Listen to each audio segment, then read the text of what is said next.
Thank you for joining us in our Bible study this evening. We're going to be in Hebrews chapter 9 here in just a moment. Ran the answer key for you for chapter 8 there on the screen, just so for those who are filling out those question sheets. I'm not going to look at those. Normally we've been looking at just 10 of those questions as a review. I'm not going to do that because I'm going to do something different here in a minute, and I'll get to that here in just a moment. But anyway, it's great to see everybody, and we'll jump into chapter 9. Here in just a moment and continue this line of thought, really, where this contrast, right, of the Old Testament system. We've had the contrast of the Old Testament priesthood. Now we're going to see a little bit about that tabernacle and how it served as an example moving forward, and the things that are changing as it relates to how Jesus' blood gets shed once, one final sacrifice, if you will, to benefit the real remedy for sin. But before we get into that study, if you would, let's bow our heads together. We'll share a word of prayer. Our Father in heaven, thank you for the day that you've blessed us with. Thank you for this opportunity to share in your study of your word. We appreciate so much the blessings that you provide to us on a daily basis, and even just this opportunity to be able to leave the thoughts and concerns of this world outside for just a little while, and to be able to come into this assembly and to open our hearts and minds and our Bibles up and just appreciate your testimony and learn more from your will. Strengthen us tonight in that endeavor. Help us and encourage us to appreciate your wisdom every day. Let it be a light to our feet and guide us in the paths that we should choose in this life. Go with us, strengthen us, and guide us, and we pray this through thy Son's name. Amen.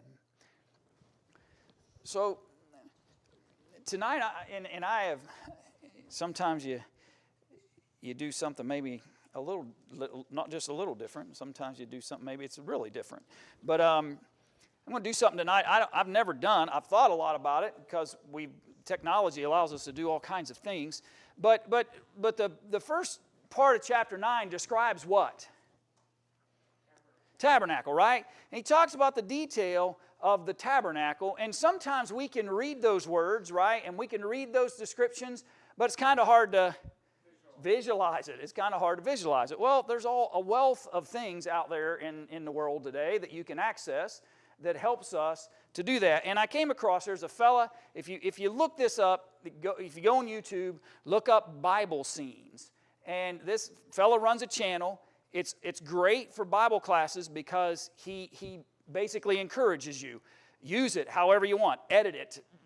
Bring it, whatever you want to do with it to bring benefit, go ahead and do that. And so you don't have to worry about licensing issues and stuff like that because he basically gives carte blanche use of it. So let me show it to you. It's only 3 minutes long. It will basically share with us what he does. If you want to open your Bibles to Exodus chapter 26, he's going to start reading from about verse 17. And he's going to read through the text, but he created 3D renderings, digital renderings of the tabernacle as it goes. And so I just thought it was interesting. Folks at home, I hope it works. I tested it earlier today, and hopefully it'll work. But we're about to find out one way or the other. So hopefully you can hear it as well. It may not be as loud as it needs to be, but hopefully it'll work.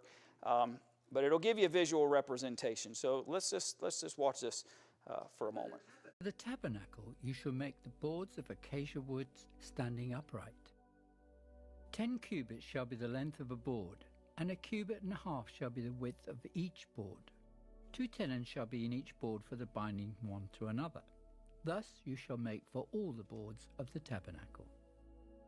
And you shall make the boards for the tabernacle 20 boards for the south side. You shall make 40 sockets of silver under 20 boards, 2 sockets under each of the boards for its 2 tenons. And for the second side of the tabernacle, the north side, there shall be 20 boards. And there 40 sockets of silver, 2 sockets under each of the boards. For the far side of the tabernacle, westward, you shall make 6 boards. And you shall also make 2 boards for the 2 back corners of the tabernacle. They shall be coupled together at the bottom, and they shall be coupled together at the top by 1 ring. Thus it shall be for both of them. They shall be for the 2 corners. So there shall be 8 boards with their sockets of silver, 16 sockets, 2 sockets under each of the boards. And you shall make bars of acacia wood, 5 for the boards on one side of the tabernacle, 5 bars for the boards on the other side of the tabernacle, and 5 bars for the boards of the side of the tabernacle for the far side westward. The middle bar shall pass through the midst of the boards from end to end. You shall overlay the boards with gold. Make their rings of gold as holders for the bars, and overlay the bars with gold. And you shall raise up the tabernacle according to its pattern, which you were shown on the mountain. You shall make a veil woven of blue, purple, and scarlet thread, and fine woven linen. It shall be woven with an artistic design of cherubim.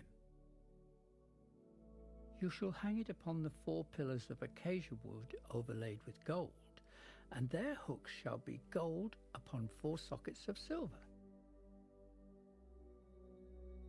And you shall hang the veil from the clasps.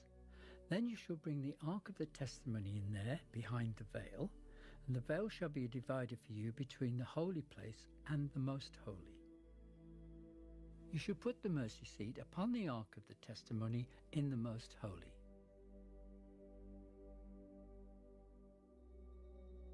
You shall set the table outside the veil, and the lampstand across from the table on the side of the tabernacle toward the south, and you shall put the table on the north side.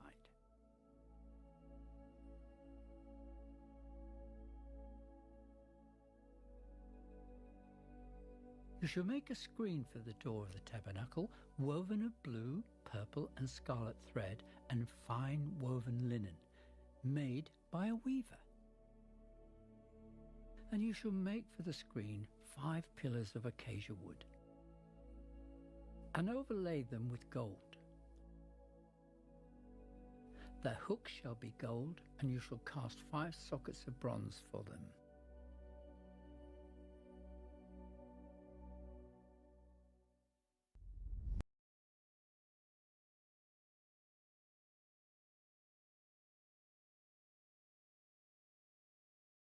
That when you think about all of that, well, when you see that and hear that, what do you think of?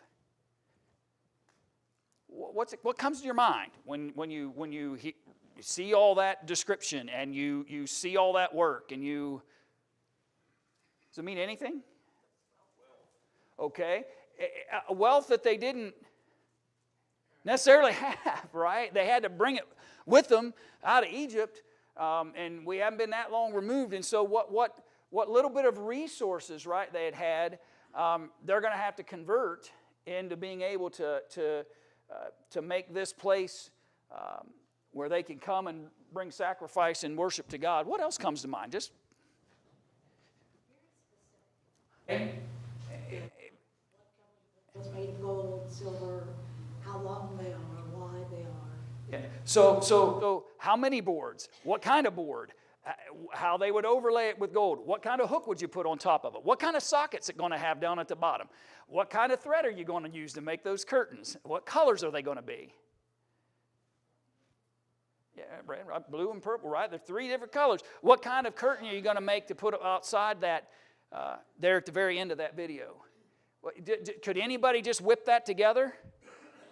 No, he wanted a craftsman to do it, right? He wanted it done right. And so he said, when you make that, just don't go down to the person that's just picking up crocheting and let them have at it. I want a weaver, right? I want somebody who's a skilled craftsman at that to do that. Now think different. So detail. What little bit of valuable resources they had was going to go into this, right? And to overlay it with gold, you were going to have to do what to get that gold? Yeah, you have to refine it, right? Because you didn't have it, but they know how to do that, right? How do we know they know how to do that? Yeah, they did it with the golden calf, right? They know how to take the gold they've got and melt it down and fashion something out of it. So that's not an out of the ordinary or out of their abilities kind of task. And so here's this great, the candlestick on the north wall, right? And the table on the south wall, and just detail after detail after detail after detail. of how they were to put this tabernacle together. And fascinatingly, the most important of those areas was the most holy place, but they only went in there once a year, right? Anyway, it's just a very fascinating description that I thought might be beneficial if you could visualize it a little bit, right? And to think about how many of those caps and how many of those sockets they were going to make. And some of them were going to be out of bronze, and some of them would be out of silver, and some of them would be overlaid with gold, right? You get over and over and over and over and over again, you've got these multiple moments where all this description is happening about these details of the tabernacle and how they were to design and purpose the tabernacle. And then ultimately, it was going to be the center for what? Worship, and in specific, sacrifice, right? Because that's Hebrews 9. That center, that structure that they would make, and they had to fashion it in a way that it could what? And I'm trying, torn down and take it to the next place, right? So it was going to have to move with them. And so it was designed in such a way to be able to do that. And if you recall that each different types of priests had different roles and purposes. We've talked about those in our recent studies. But so get that imagery of how detailed it was. Now think about what the Hebrew writer says. Verse 1 of Hebrews chapter 9. Then verily the first covenant had also ordinances of divine service and a worldly sanctuary. That's what we just pictured on the screen for you. For there was a tabernacle made, the first, wherein was the candlestick and the table and the showbread, which is called the sanctuary. And after, the second veil, the tabernacle, which is called the holiest of all. And we just watched how that happened, which had the golden censer, the ark of the covenant, overlaid round about with gold, wherein was the golden pot that had manna, and Aaron's rod that budded, and the tables of the covenant. Over it the cherubims of glory, shadowing the mercy seat, of which we cannot now speak particularly. Now when these things were thus ordained, the priest went always into the first tabernacle, accomplishing the service of God. But into the second went the high priest alone, once every year, not without blood, which he offered for himself and for the errors of the people. The Holy Ghost, this signifying that the way into the holiest of all was not yet made manifest, while as the first tabernacle was yet standing. Now I wanted to read all of it because we've seen the details, right? We've gotten the details. What's the purpose in the Hebrew writer even bringing this up? And he says it in verse 8.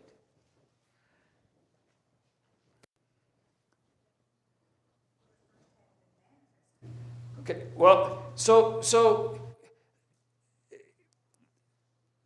they knew this earthly sanctuary, right? This earthly tabernacle, but while as the first tabernacle is yet standing, you can't have the second.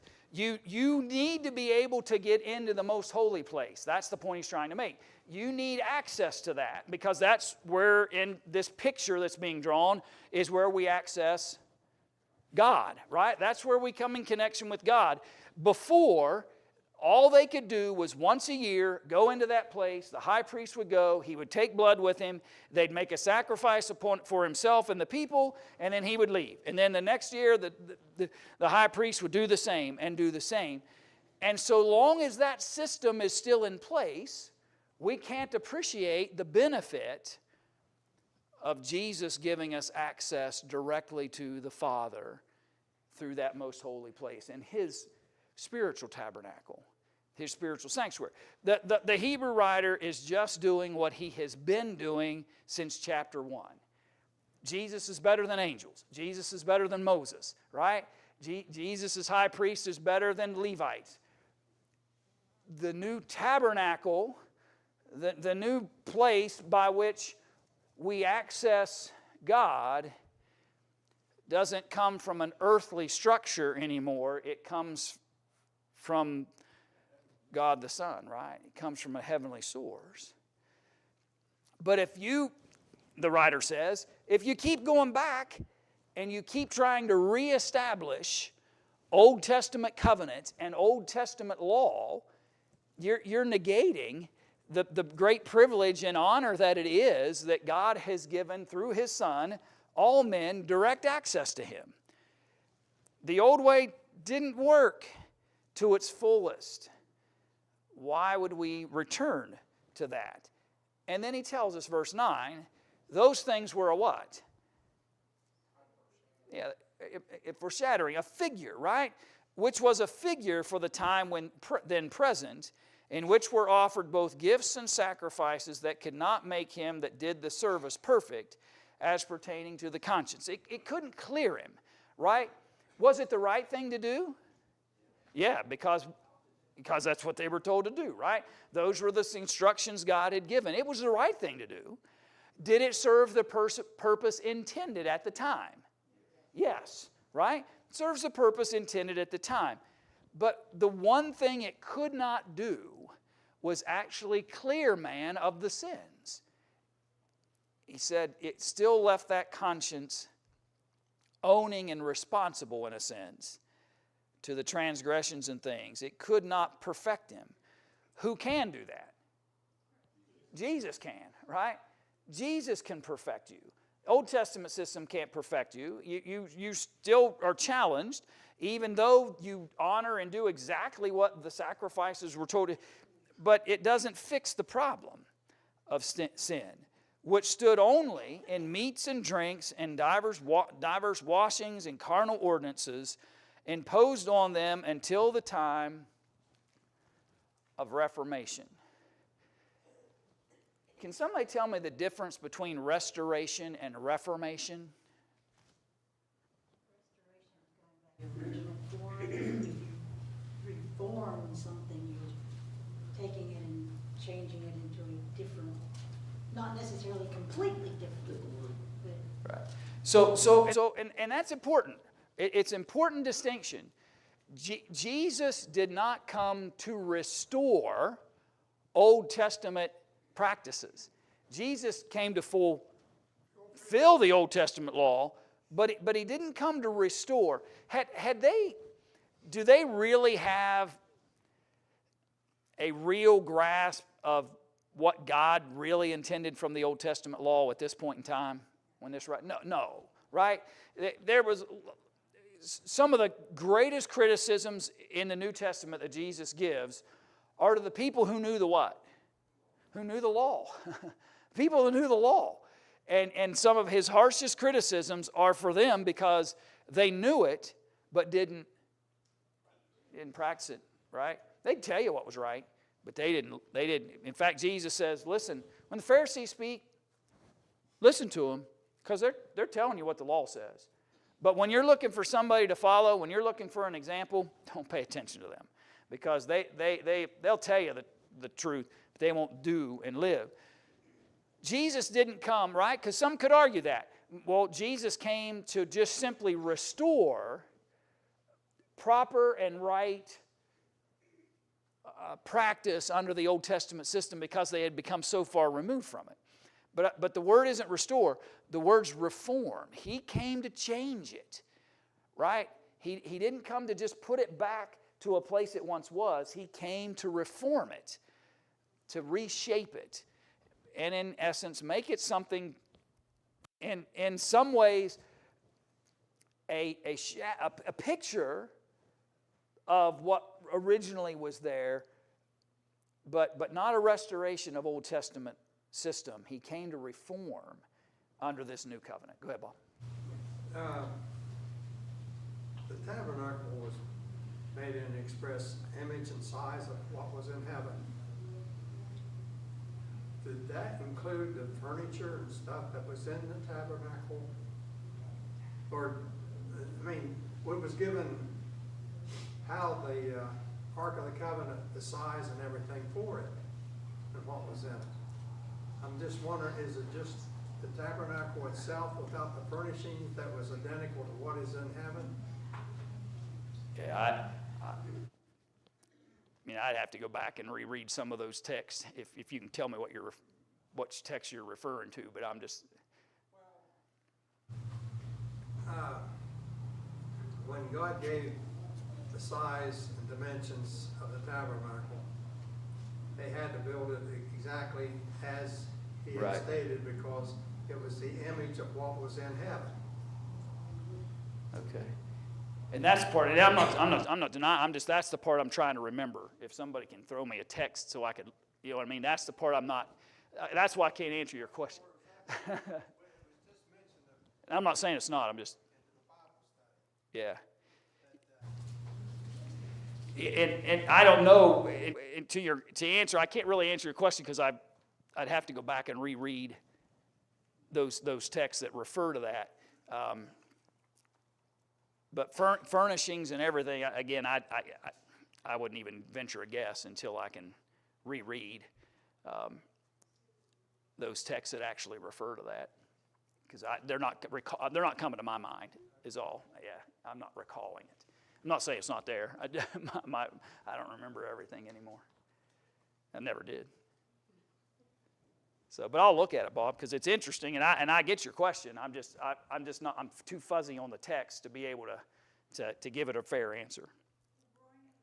The tabernacle they built was earthly, Yeah. and to be made exactly like the one in heaven, that's spiritually. That's to come for us. So it seems to me like the one that was built on earth is like a shadow of what we'll have in heaven. Yeah. Serves the same purpose. And there's probably more picturesque language than literal language, and I can appreciate that. Well, the Ark of the Covenant held the law for the old covenant. Now we have a new covenant. Mm-hmm.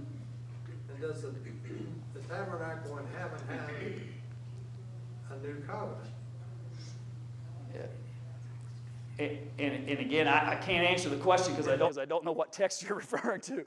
If it's verse 5 of chapter 8, yeah, it talks about and the tabernacle, but it doesn't necessarily mention that. the furnishings exactly the same. So, and I didn't teach chapter 8, which is, I guess, why my brain's fuzzy. But who serve under the example and shadow of heavenly things, as Moses was admonished of God when he was about to make the tabernacle. For see, saith he, that thou make all things according to the pattern shown to thee on the mount.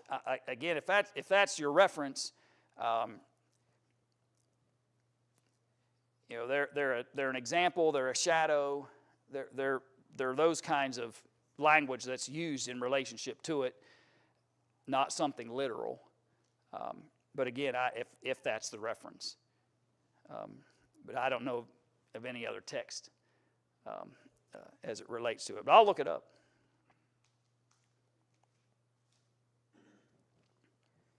So,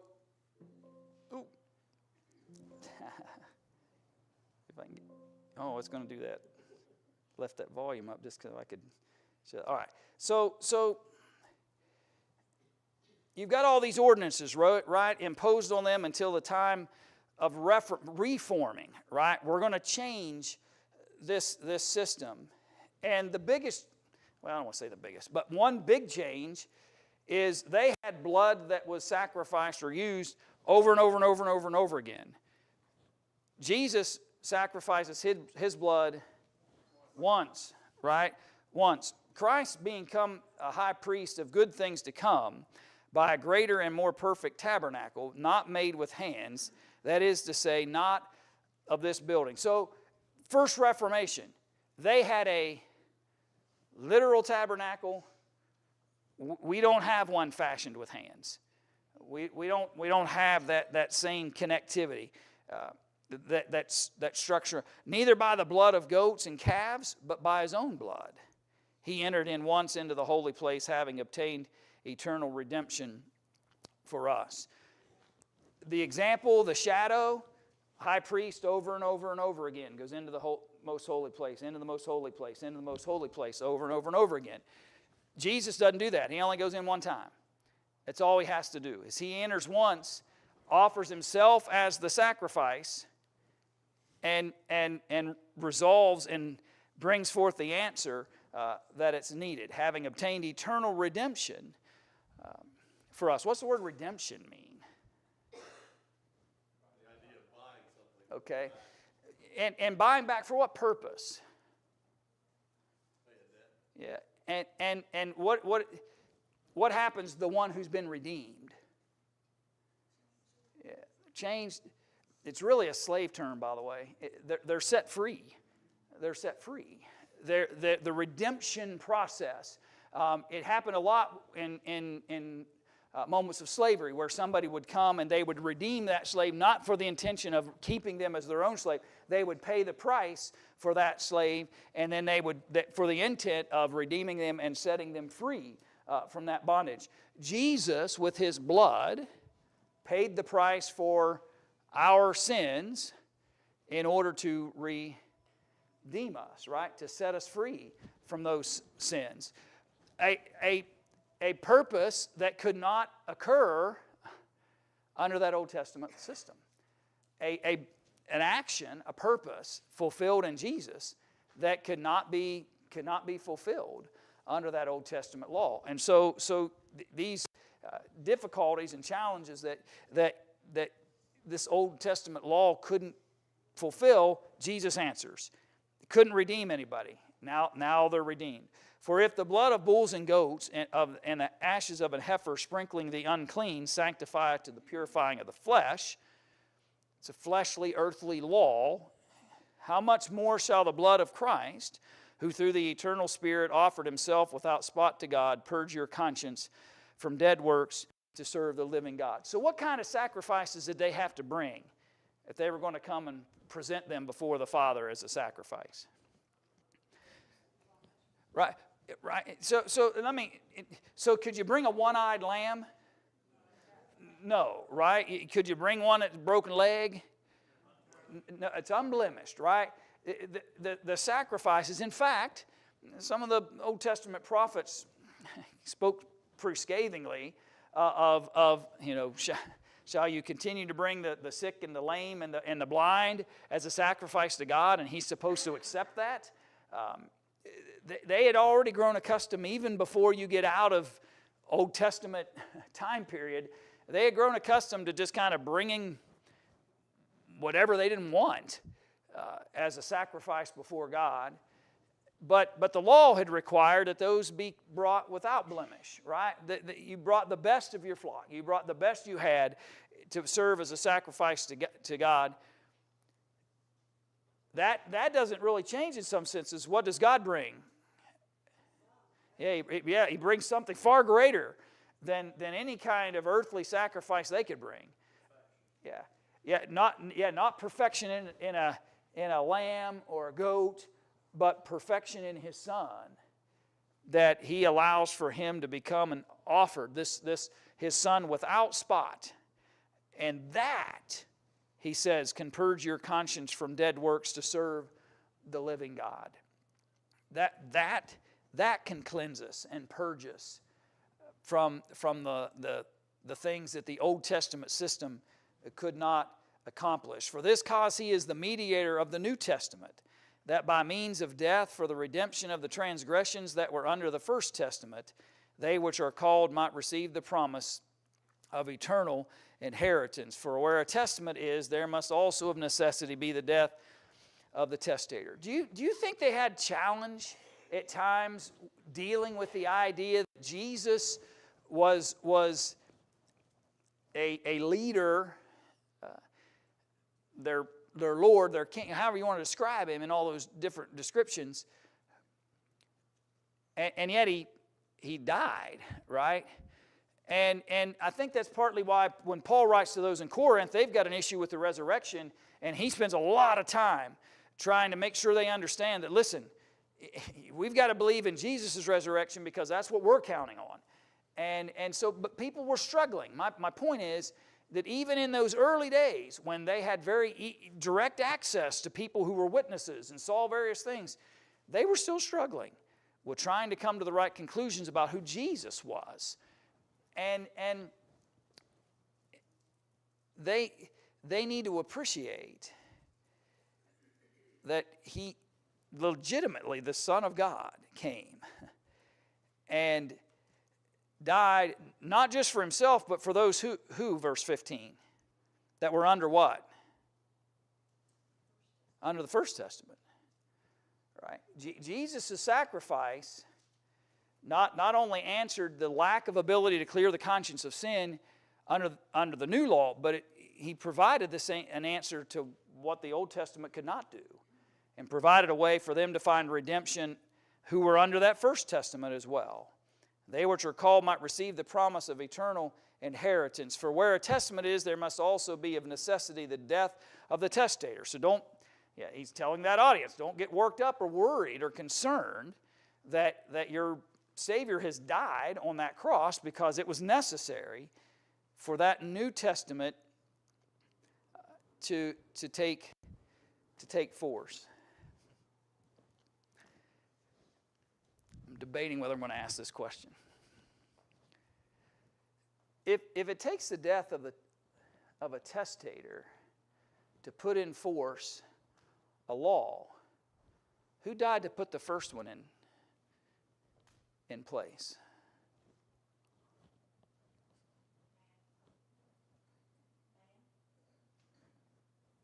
Okay. Man in general?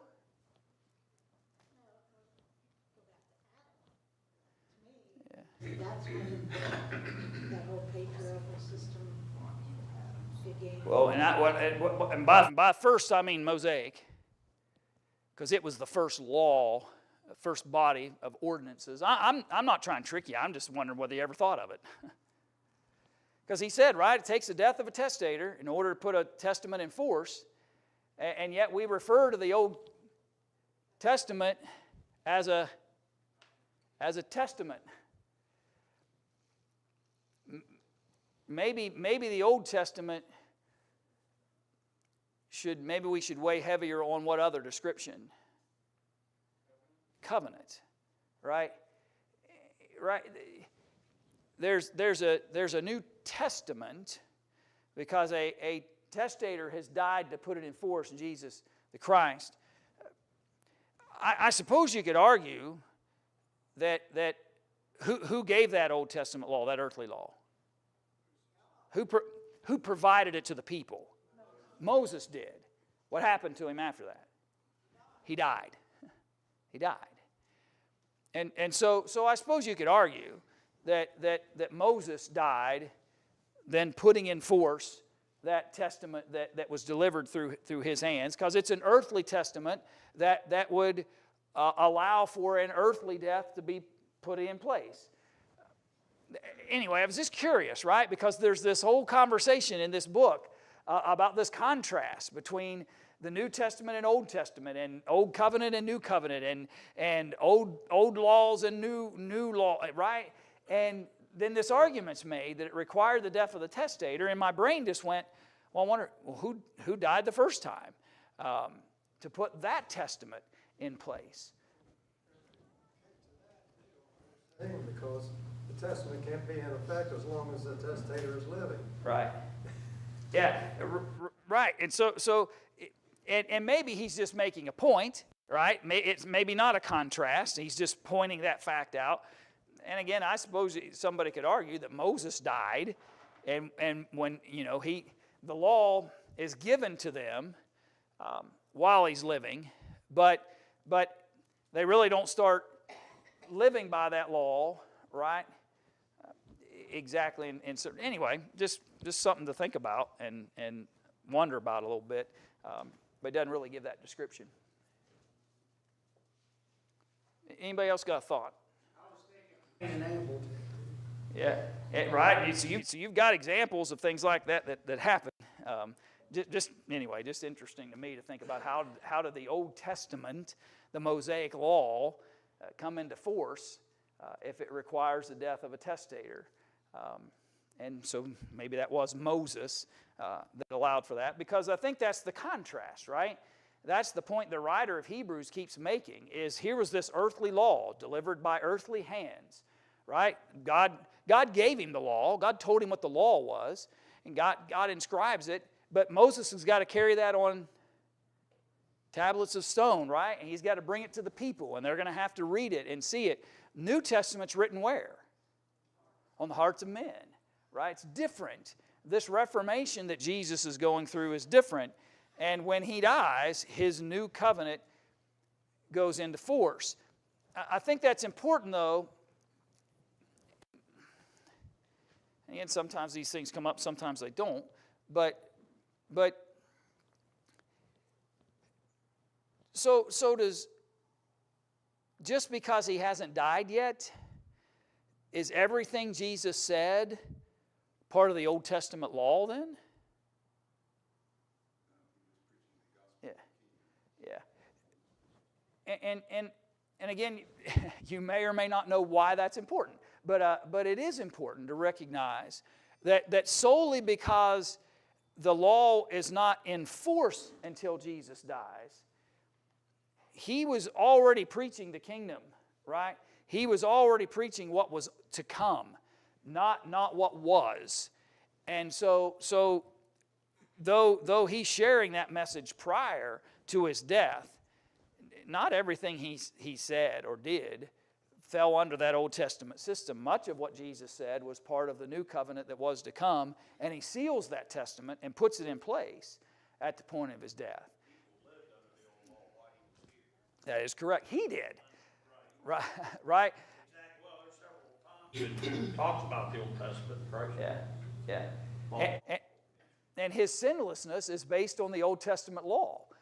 The only one actually able to do that. The only one to actually live by that Old Testament law and do it perfectly, therefore qualifying himself to become the sacrifice that he be. And that's one of the arguments that the Hebrew writer makes. And the reason I bring that up, by the way, is there are those who make that argument. There are those who argue that everything Jesus says was part of the Old Testament law because he hadn't died yet. The only thing you need to concern yourself with is everything that was said after he died. I have heard that argued in various contexts, but there are those that you'll encounter maybe once in a while who try to make that argument, that because the death of the testator's got to take place before the law's in force, so anything that happened prior to his death was Old Testament, and everything that happens after is New Testament. No, he was already preaching. The door wide open for man's interpretation of what Jesus would or would have done. I mean, that makes it pretty convenient for people that believe that. Sure. Brian, I think also, back to your question about who died, if we read verses 16 through verse 20 of chapter 9, I think it helps us with that as well. Yeah.